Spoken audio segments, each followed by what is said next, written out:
It's hard to describe exactly what a person I am as an individual, but I've always believed in doing the right thing for as long as I can, and also in every situation, whether it's advantageous to me or not. Also, it's about doing everything I do as well as I can. So those are things I kind of adhere to in my life. Of course, I'm not the most punctual person, which is a shame, which is very important, I think, in anyone's character. So I need to make sure that I work on things like that. But other than that, I try to keep balanced as emotionally as I can. I don't try and go into extremes of emotion or make emotional decisions.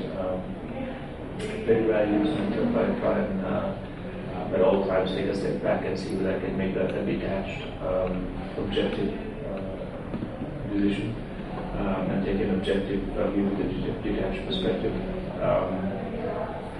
But other than that, I'm just a simple guy who, I enjoy playing cricket. I enjoy my life with my family. And building my image has just been about performing on the field, making sure that my performance has been consistent over the last 12 years, and trying to break into the elite group of players who are in the top 10 to 15 of cricket. So that's what I've always tried to do, and that's what I've worked at.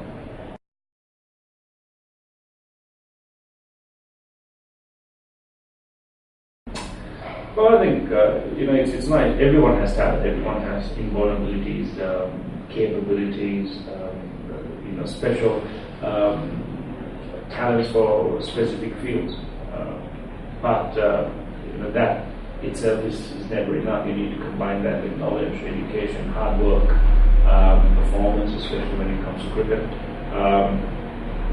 So I think even with leadership, you need to work at it. You need to identify what the best form of leadership is for the group of players that you captain. Something you don't have to be a captain to be a leader. You need to be able to be a leader in what you do, set an example so that others have an example to follow, and they look up to you, and that's how you earn respect. So being nominated as captain or is not the only way that you can be a leader. I think in cricket we always try and talk about everyone captaining themselves, being a leader in their own fields, out in the middle, in the field. Leadership is situational. Sometimes, no matter what the captain does, it requires a certain person at a certain time to step up and take responsibility of leading the side in that situation. So I think it's a combination of those factors that enable you to be a capable leader.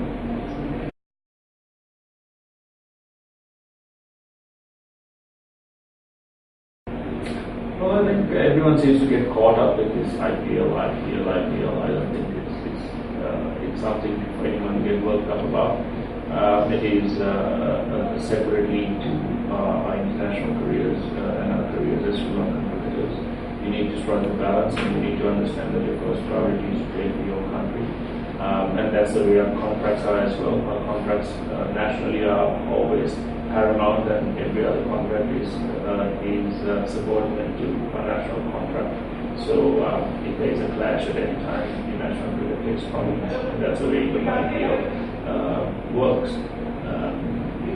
Without the permission of your home board, you can't run the IPL.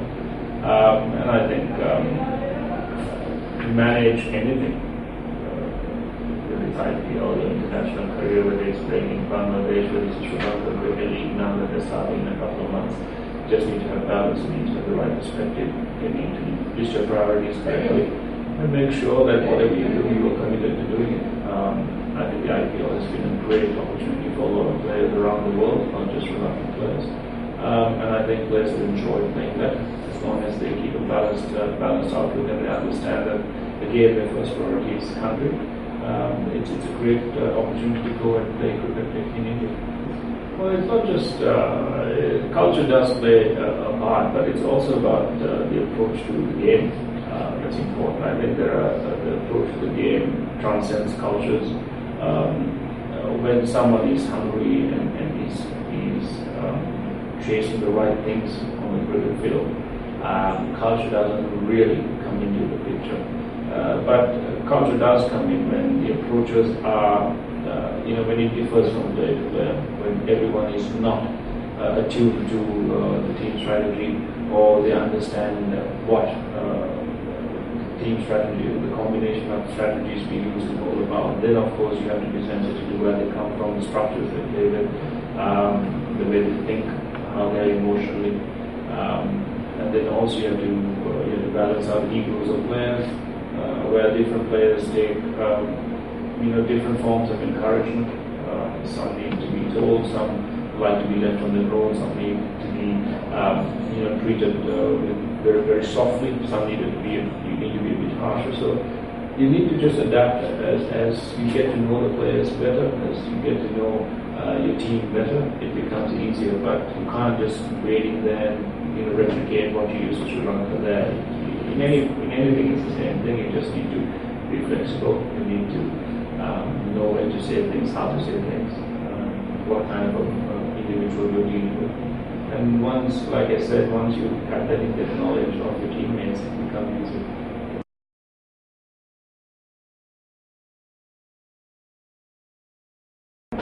Well, I think it's a combination. There's nothing called a perfect team. Results depend on execution. You can strategize, you can have a wonderful team, but if the execution isn't form on the field, then you don't win very often. You need to have respect for individuals. You need to give way to individual opinion. You need to have a balance where newcomers in the side feel that they're valued and their work and even the opinions are valued.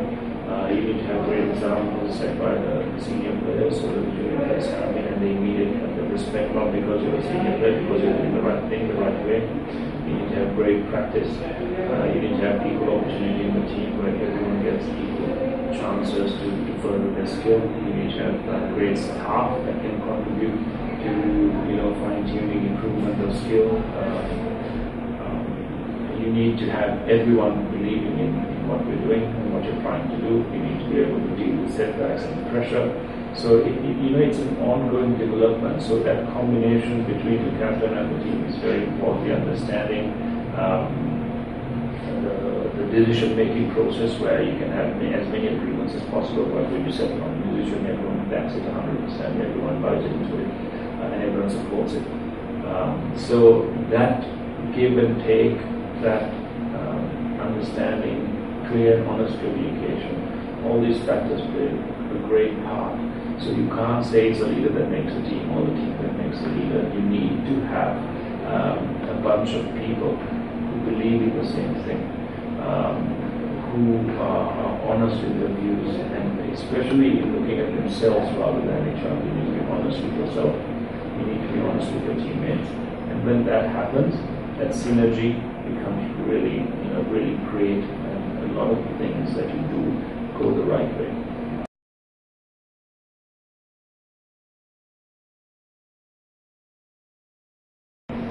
It's not just for a leader, it's for anyone. I think you need to balance off the field to be able to have good performances on the field. It will depend on how you balance your finances, your family life, your friends, the commitments off the field, the social responsibilities. All of these become very important. You need to have that balance outside, because you need to have enough time and energy and peace of mind to be able to focus on what you're doing with your real career, your professional career. You can't have one without the other. You can't be just a cricketer. You are an individual. You have a completely different life when you're not playing cricket. You play 6 hours of cricket, you go back home. You're a completely different person. Off season, when there are no tours, you're a completely different person. You have to do other things with your life. That's important. You can't eat, drink, and sleep cricket 24 hours a day, 7 days a week, 365 days a year. You don't need food then. You need to have other interests that take your focus away from the game at the right time, that freshens you up, that relaxes you so that you have more energy then to come back to the game. So managing your time, managing your scheduling, managing your energy, your nutrition, all of this plays a part, but not just for a leader. It's that culture you set in the dressing room where everyone understands that and everyone follows it. That becomes really easy. Of course, it's not not 100% easy. You sometimes have to sacrifice a lot of things to be able to focus completely on cricket, but you need to be dedicated enough and committed enough. You need to have a family and support structure that understands that sacrifice for you to be able to be 100% switched on to cricket.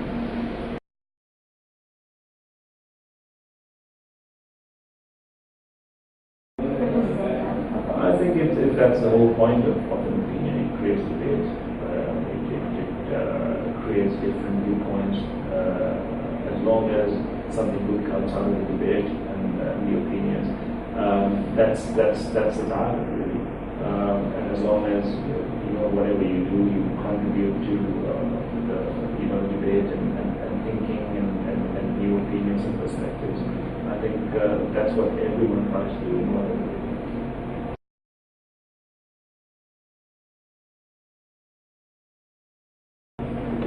Everyone thinks that a team is this one peaceful, absolutely perfectly formed family. It is a family. We get on very well with each other. We know each other very well. But as in any family, you need to have disagreements. You need to have conflict for the right decisions to be made. If everyone says yes to everything, then it's no use because you're not going to learn anything new. You're not going to have different ideas. You're not going to be able to argue and debate and get angry and come to a decision where everyone knows that that's the right decision. So conflict is essential as long as it doesn't destroy the ethics the team works right, the work ethics, the culture, the environment that we have in the dressing room, the balance of the team, especially emotionally. As long as it doesn't affect that, conflict is fantastic. You need to have even when it comes to anything that you're trying to do, you need to have 3, 4, 5 different opinions that you can sift through, argue out, and then come to an opinion or a decision that you think is the right thing, and that the others also think that's the most balanced and right thing. You have various issues as the team goes along. Some of them serious, some of them not so serious. So we have different structures that we deal with. We have a management structure that deals with it.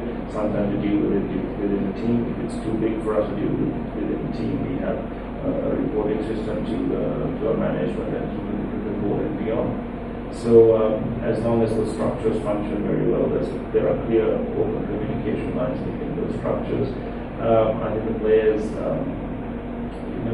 begin to trust the system, and that trust is very important. So, like I said, conflict should never destroy that trust.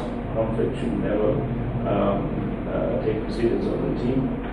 And individual, we respect individuals. We like everyone to be different. We don't want 11 people who are the same. We need people to look different, think different, do different things. But at the same time, be at one with each other when it comes to playing the game.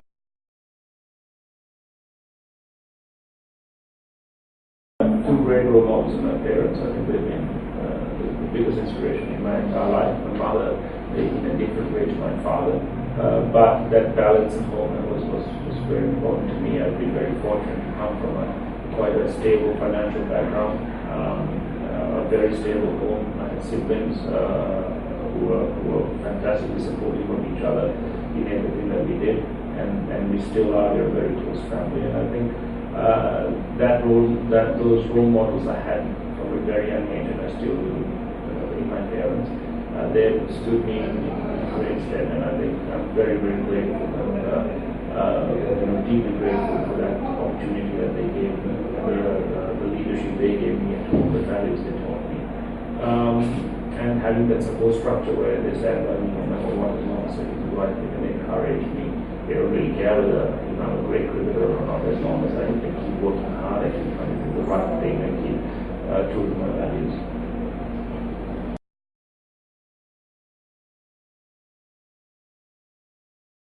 Well, I think you have to create an image. I think your image is created by how you carry yourself and what you do, the examples you set, how people perceive you, how brands perceive you, whether it's a good brand fit, the way you work, and if you're endorsing a product, if you're playing cricket, on and off the field, how you're perceived is important. But sometimes, the perception is not really who you are. And you need to be able to balance that, the perception with reality, and be able to be very honest with the image that you put out. And it is now that, and in the recent past, that cricketers have become brands and big brands, where away from the game, they have been, great ambassadors, great endorsers of products in the marketplace. Commercially, cricketers have become very viable in the world, and that is how this whole perception of brand has changed in cricket. And it's very important that it has changed, that you understand how it has changed. And it is, I think, every cricketer's right to be able to take advantage of their brand in a commercial point of view, as long as you make sure that it is not exploited, or you are not exploiting the opportunities that you are getting, as long as it is something that is constructive, that fit with who you are, fit with the game. In cricket, we have rules said that you cannot endorse alcohol products or cigarette products in a very direct way, but I think even indirectly, what you do and how you do it, either enhances your brand or tarnishes it. So you have to be careful with what you do, but at the same time, you need to be aware that you have limited opportunity, you have a limited time frame as a cricketer, and how you take advantage of your brand and your viability as a commercial entity becomes important within that time frame, but as long as you know your limits.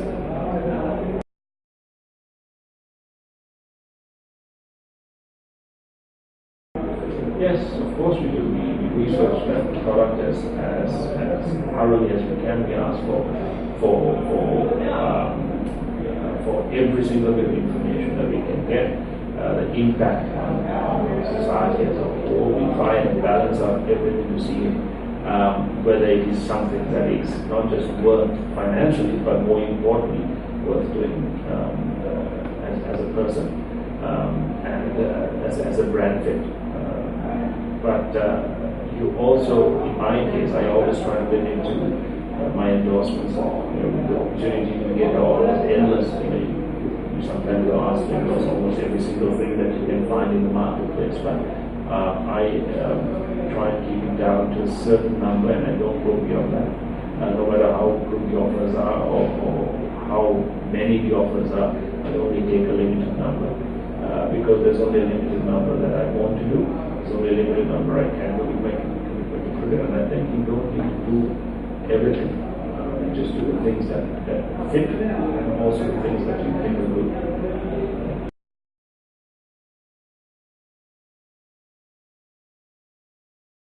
Well, I think it's a very difficult question because number one, technology has to be the best available technology, and if you're using it, it has to be perfect technology. Very, not at all hopefully prone to error, but if it is, it has to be errors that are manageable and easily fixed and quickly fixed. I think more importantly for us, the technology comes in the way we use analysis, how we use the information that we gather from matches and training to be able to formulate strategies on the opposition and also for ourselves.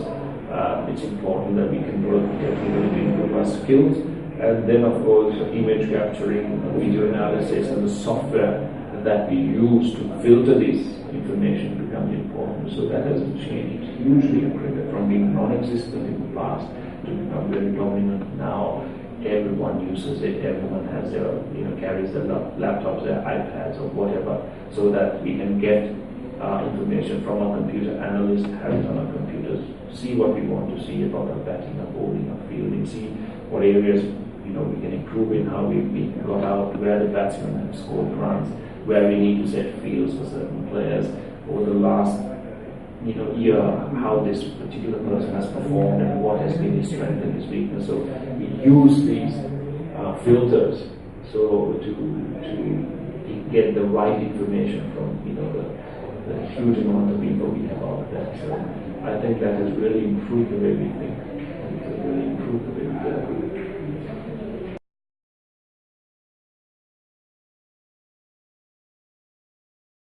I think education is very important because it's a grounding. It's not everything in life, but it is the best start that you can have in life. I think the foundation of getting education enables you to gather more and more knowledge. You need to combine it with experience that you get. You need to keep improving yourself, and it needs to enhance the way you think. So education is absolutely essential in any stage of your life. Education, especially the gathering of knowledge, is an ongoing process. Everyone learns every day in every field, and you see it very obviously in cricket, where every day you need to keep a step ahead. You need to improve. You need to be, not just playing the game, but also understanding the game and reading and understanding the culture of the game. You just need to strike that balance where you can take the maximum use of the education that you have, or the education that you are hoping to have, so that it enriches not just your life but people around you, and you're of service at the end of the day. In whatever you do, in whatever profession you choose, that you do it well, and by doing it well, you not just earn a great living, but also ensure that you're an individual that with your own presence and your work enhances the life of others.